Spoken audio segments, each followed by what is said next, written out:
जय माता दी दोस्तों, आने वाली वट सावित्री व्रत के लिए आप सभी माताओं बहनों को ढेर सारी शुभकामनाएं। भगवान श्री हरि विष्णु आपकी जोड़ी हमेशा सलामत रखें और आप जीवन पर्यंत अपने पति की लंबी आयु के लिए वट सावित्री का जो व्रत है वो करती रहें। इसी कामना के साथ आज का जो वीडियो है वो मैं शुरू कर रही हूँ। दोस्तों, आज के वीडियो में आपको पूजा विधि बताने वाली हूँ और इस वीडियो में आपको पूजा विधि जो है वो बहुत ही डिटेल से बताने वाली हूँ। लेकिन अगर आपको पूजा विधि जो है मेरी बताई गई जो है वो समझ में तो आ रही है, लेकिन आप लोग देखना चाहते हैं, सारी बहनें हैं जो देखना चाहती हैं, जिनको लगता है कि नहीं दीदी आप पूजा जो है वो करके हमें दिखाइए कि किस तरीके से पूजा जो है वो हमें करनी चाहिए। अगर कमेंट इस टॉपिक पे आएंगे तो मैं आपको अपने घर पे किस तरीके से पूजा जो है वो करके दिखानी चाहिए, इस पे एक वीडियो जो है वो बना दूंगी और आप लोगों को बहुत ही अच्छे से समझा दूंगी। अभी फ़िलहाल मैं आपको बता रही हूँ कि आपको पूजा जो है वो किस तरीके से करना चाहिए। बहुत सारी बहनें हैं जिनका पहला वट सावित्री होगी और उनको एक भी जानकारी नहीं होगी, और बहुत सारी बहनें होंगी जो करती हर साल हैं लेकिन कई दफ़ा दिमाग से उड़ जाती हैं वो चीज़ें। तो एक बार मैं रिपीट कर दे रही हूँ, वो चीज़ें जो हैं वो आपको याद दिला दे रही हूँ ताकि आने वाली वट सावित्री में आप एकदम से परफेक्ट पूजा जो है वो कर पाएँ। और आइए शुरू करते हैं आज का वीडियो। सबसे पहले आपको क्या करना है, देखो मैंने अपने वीडियो में कई सारे वीडियो जो है वो बनाए हैं वट सावित्री के, उसमें मैंने बताया है, एक बार फिर से बता दे रही हूँ। वट वृक्ष पूजना बहुत ज़्यादा महत्वपूर्ण होता है, क्योंकि हमारे बड़े बुजुर्ग बोलते हैं कि वट वृक्ष जो लगा होता है ज़मीन में, जो पुराना बूढ़ा बरगद होता है उसकी पूजा करने की मान्यता है। और ऐसा माना जाता है कि अगर बूढ़े बरगद को पूजा जाएगा तो पति की आयु जो है वो लंबी होती है। साथ ही साथ जो वट वृक्ष है उसकी उम्र जो है वो बहुत लंबी होती है, और वट वृक्ष को ही हम पूजा अगर करते हैं, उसकी पूजा जाके करते हैं पूजा, तो एक तरीके से मैं आपको उदाहरण सहित इसलिए भी समझा दूं क्योंकि बहुत सारी बहनों के मन में ये प्रश्न आएगा कि अगर हम घर पे डाल लेके पूजा करेंगे तो क्या हमारे पति की आयु लंबी नहीं होगी।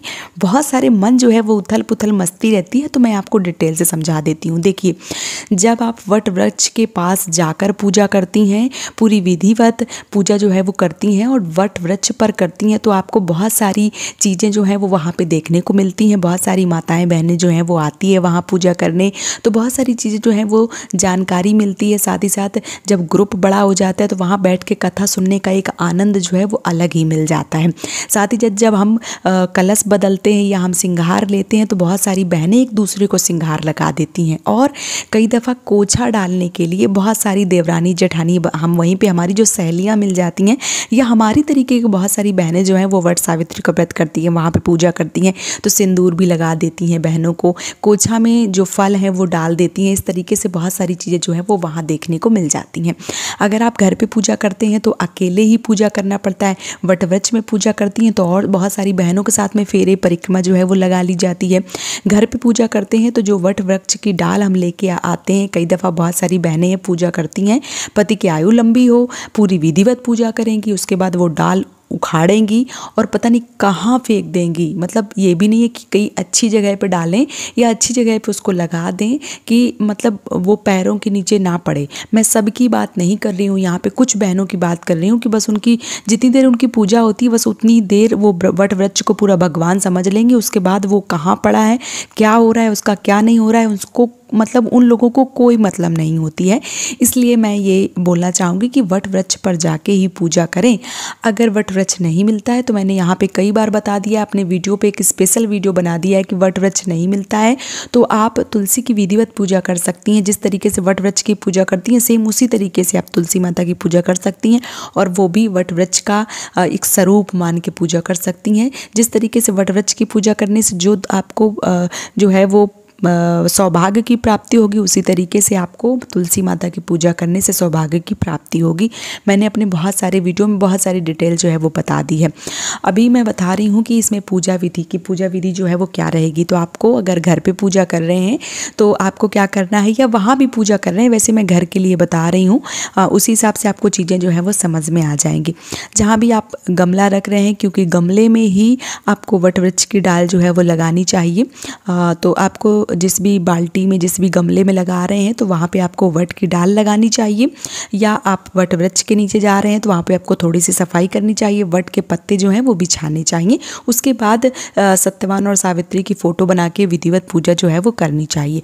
घर पे कर रहे हैं तो जहाँ भी आप जो पेड़ है रख रहे हैं वट का, जहाँ पे गमला रख रहे हैं वहाँ पे शुद्धिकरण करना चाहिए गंगा जल से या गाय के गोबर से, या कुछ नहीं मिलता है तो हल्दी और पानी मिला के वहाँ पे शुद्ध जो है वो कर लीजिए। मैं बहुत ही सरल तरीका बता रही हूँ।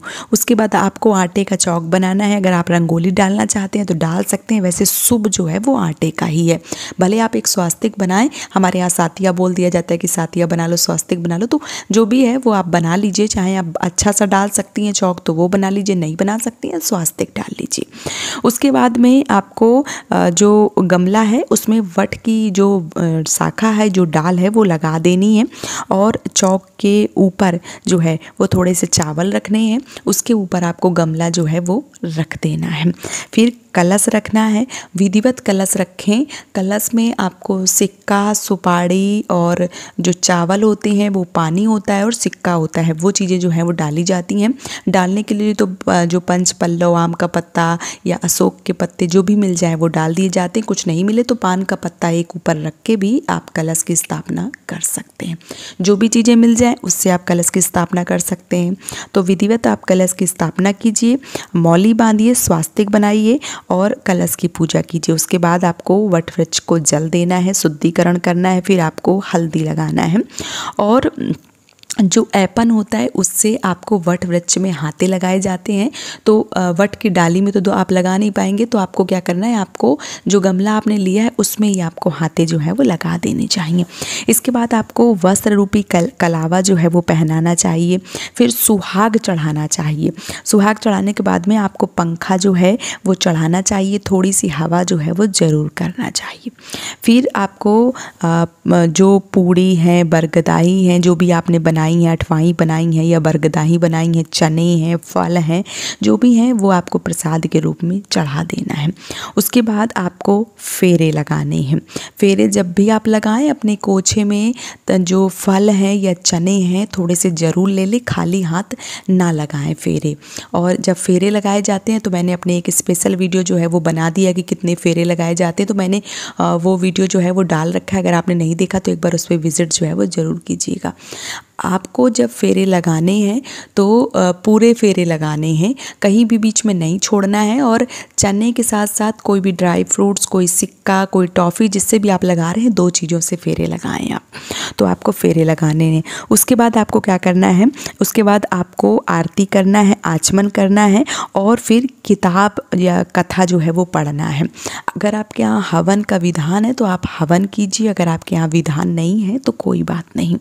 उसके बाद आपको जनेऊ जो है वो पहनाना चाहिए, एक अपने गले में धारण करना चाहिए और एक जो है वो वट वृक्ष को पहनाना चाहिए। फिर वट के नीचे चने और वट की जो कोप है वो निगली जाती है। फिर घर आकर पति की पूजा की जाती है, पति को दक्षिणा दी जाती है। अगर आपने पति के लिए वहाँ पे वट वृक्ष के नीचे कोई अंगोछा, कोई बनियान, कोई शर्ट, टी शर्ट या जो भी आपने चढ़ाया है वो आप प्रसाद के रूप में देना चाहती हैं तो वो दे दीजिए, पैसे दे दीजिए और जो पूजा है वो कर लीजिए।